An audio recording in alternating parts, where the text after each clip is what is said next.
Hi, everyone. This slide deck is about Chapter 2, the structure and culture of enterprises in the Bernard text. I'll just run over some highlights of this. I made these PowerPoints from this chapter myself, so they're not the jazziest, but I think they'll do the trick. So learning objectives is to understand structural and cultural aspects and how those pertain to enterprise architecture.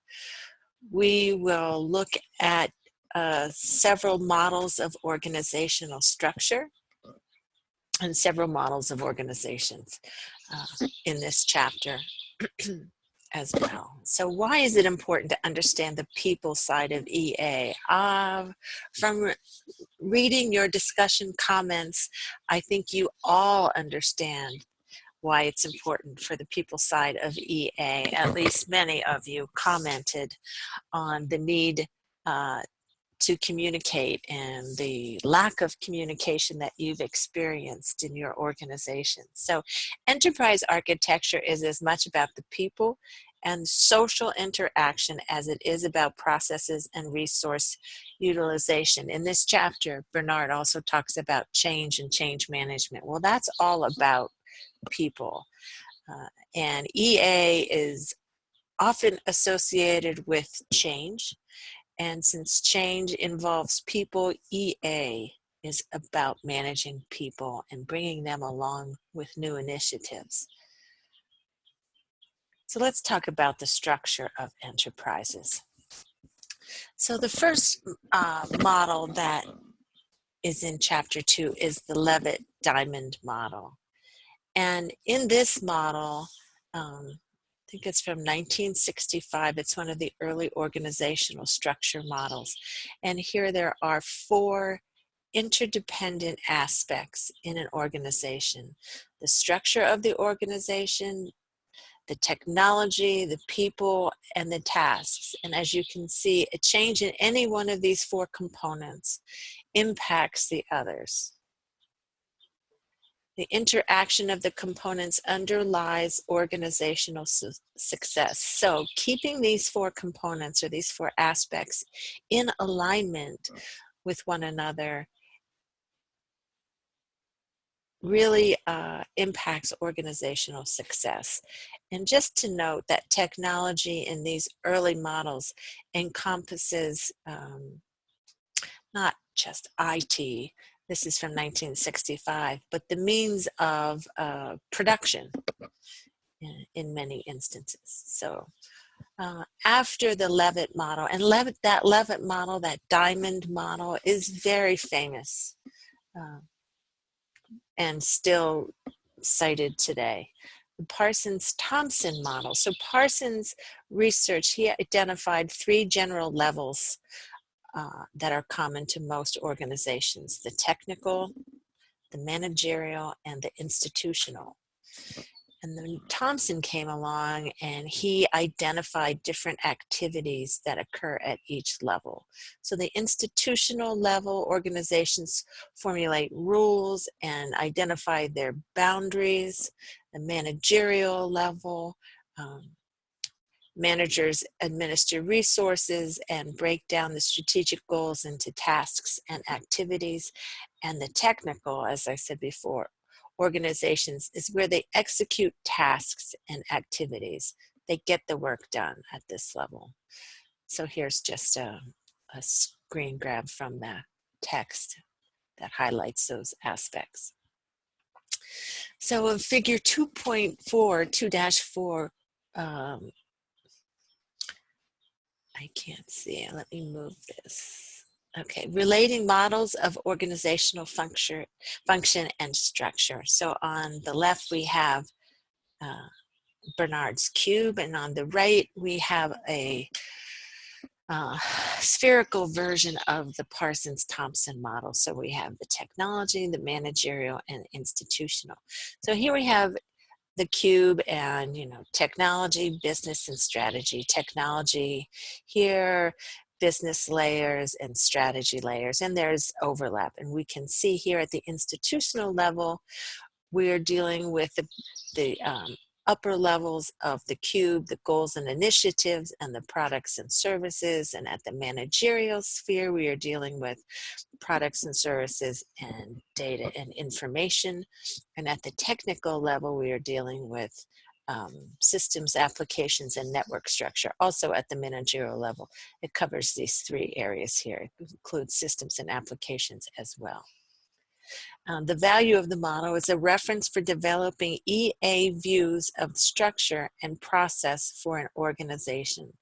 So structure and process, how these tie to different levels of the organizations, how they interact with different components in the cube. Very helpful model, I think. All right, then we talk about the organizational network model.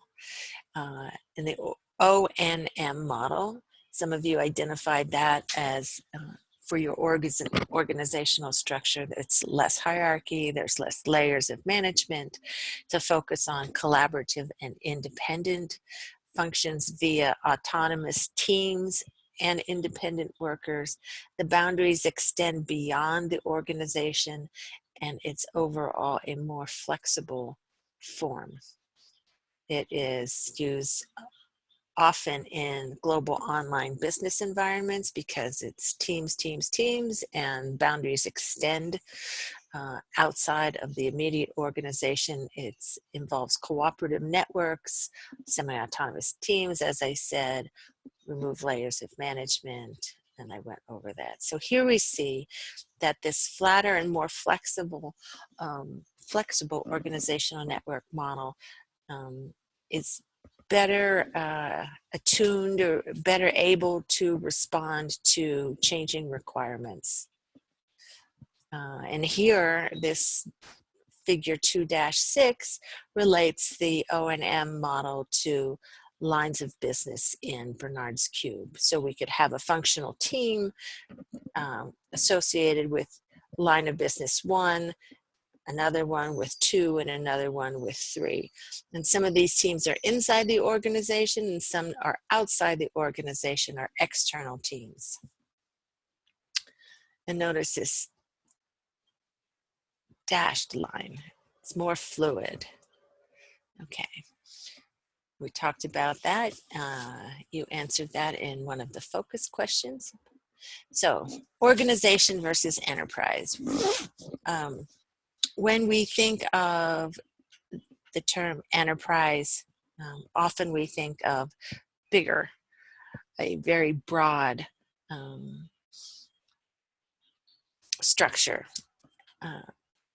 But enterprise is a more versatile concept than an organization, and it can encompass part of an organization, all of the organization, or multiple organizations. So to get away from this stringent use of the word and definition of the word organization is the word enterprise. It's more flexible.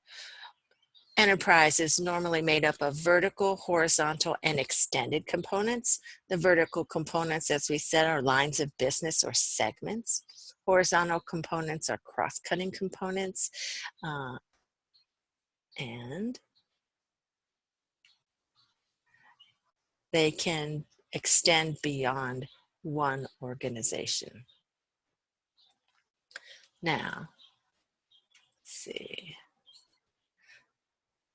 Right, I think we talked about this. Let's move on to managing change. So, changes within an enterprise happen regardless of the presence of an EA program. However, they will happen in a more disjointed or completely independent manner without enterprise architecture. So one of the big goals of enterprise architecture is its place, its purpose in managing change.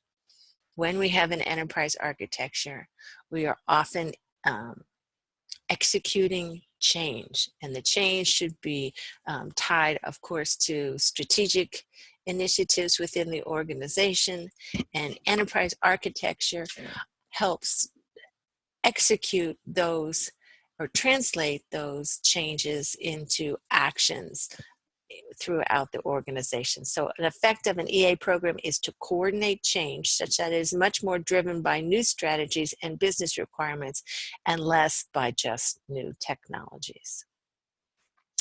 Managing change. We know people resist change. EA can be resisted and used as a scapegoat when an organization is undergoing change.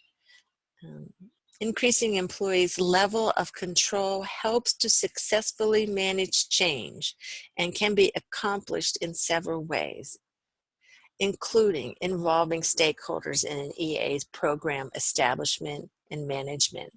Get stakeholder buy-in. Regularly and effectively communicating EA activities to the stakeholders and allowing for stakeholder input in the EA planning and decision-making process. Of course, managing stakeholder expectations as to what EA can do.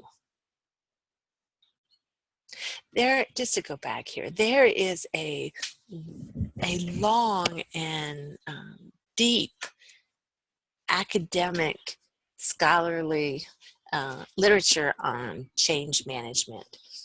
So a lot has been studied regarding managing change, and EA just falls into, as companies bring in EA or stand up EA, and it is a big change in the way of doing things. EA has a bad reputation over the years stemming from IT and not including or not reaching out to, not considering the business aspects of the organization beyond, the technology. So there is a history in some organizations where EA has been stood up multiple times, each time getting a bit more buy-in and doing things, learning from previous mistakes.